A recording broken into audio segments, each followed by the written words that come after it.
राम राम ने सीताराम मित्रों। अपनी पास 500 पाउंड की टाँकी है, જોઈ શકો છો તમે। 500 પાઉન્ડ ની ટાંકી અને આપણે ગેર ગામડા વિસ્તારમાં પંચર છે એટલે આ 500 પાઉન્ડ ની ટાંકી રહી ને મિત્રો, એટલે અહીંયા જો કે આપણે 250-300 ની હોય તો હાલે, પણ આપણે થોડુંક મોટું કર્યું છે। એનું કારણ છે કે આપણે નટ બોલ ખોલવા માટે 500 પાઉન્ડ ની ટાંકી લીધી છે। હવે હું તમને બીજું બતાવું કે આ એલિફન્ટ કંપનીની ગન છે આપણી પાસે નટ બોલ ખોલવા માટેની સ્પેશિયલ। હવે મિત્રો હું તમને આપણી પાસે જે આ રહી ને એ 18 કિલોની ગન છે જા।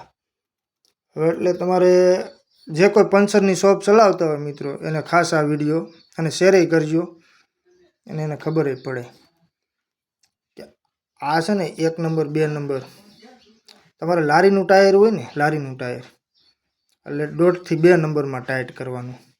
જેસીબીનું હોય તો 1.5 થી 2 નંબરમાં ટાઈટ કરવાનું, અને ટ્રેક્ટરનું ટાયર તમે ખોલ્યું હોય તો 1 નંબર ઉપર ટાઈટ કરવાનું, 1 થી 1.5 એમ જેવું, પછી જેવા બોલ્ટ બરાબર। અને આ ગન ચડાવવાની જે આ નળી આપણે આ પાઇપ ચડાવીએ ને એ છે।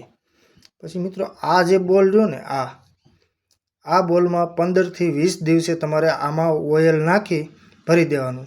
અને આ સાપ છે ને, આ સાપ એને મિત્રો ઓઇલ ભર્યા પછી ગન આ નળી ચડાવી દેવાની ગનમાં અને 4-5 ફેરું દબાવવાનું, એટલે આ ભાગ જે છે ને જો આથી જો આ દેખાય એ ભાગમાંથી ઓઇલ બધું ઉડાડી નાખે, એટલે આમાં જે કચરો હોય ને એ બધો સાફ થઈ જાય। અને અહીંયા તમારે 2-5 ટીપા ડેલી તમારે જેવું કામ એવા 2-5 ટીપા આમાં નાખી દેવાના, એટલે તમારી આ એલિફન્ટ કંપનીની ગન કોઈ દિવસ બગડશે નહીં। અંદાજે હું તમને કહું ને 8 થી 10 વર્ષ કન્ટિન્યુઅર આ ચાલે, આ એવી ગન છે। પછી હવે હું તમને નાની ગન બતાવું। આ નાની ગન છે, એલિફન્ટ કંપનીની છે।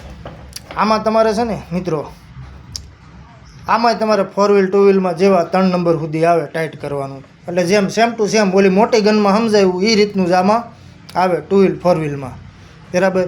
અને આમાં તમારે કન્ટિન્યુઅર જે તમે ખોલ ફિટ કરો એટલે આમાં તમારે 2-3 ટીપા ઓઇલ નાખી દેવાનું બરાબર। કેમ કે આની તાકાત એવડી આવે, તમને બતાવું જુઓ। અમારે આ ટી હતી ને એને ભાંગી નાખી, મવડી તવડીને ભાંગી નાખી, એટલે મિત્રો ખાસ કરીને ધ્યાન રાખવાનું કામ કરતા હોય એટલે। પછી આપણી પાસે બીજું છે બતાવું। હવે આ છે ને મિત્રો, આપણે કોઈ પેસ મારતા હોય કે પછી તમે પેસ મારતા હોય કે અથવા ટ્યુબને ઘસતા હોય, પણ આમાં છે ને ગમે ત્યારે ઘસો ને ત્યારે જો આમાં લખેલું છે ઓનલી ડેલી ઓઇલ, એટલે તમારે ડેલી ઓઇલ કરી નાખવાનું બરાબર। અને આ તમને માર્કેટમાં મળી જશે, પણ હું તો કહું છે ને આ 1700-1800નું આવે, પણ લેવાય ઓરિજિનલ જ। આપણે આ છે એ 1650 વાળું છે, આની પ્રાઇસ હું તમને કહું, કેમ કે આ તમને હાંકવાની મજા આવશે, આ કોઈ દી ખરાબ નથી થતું। તો રામ રામ ને સીતારામ। જો આપણો વિડીયો તમને સારો લાગ્યો હોય તો કમેન્ટ કરજો, શેર કરજો, અને અવનવાર આવા બ્લોગ ફેસબુકમાં જોતા રહેજો। રામ રામ ને સીતારામ।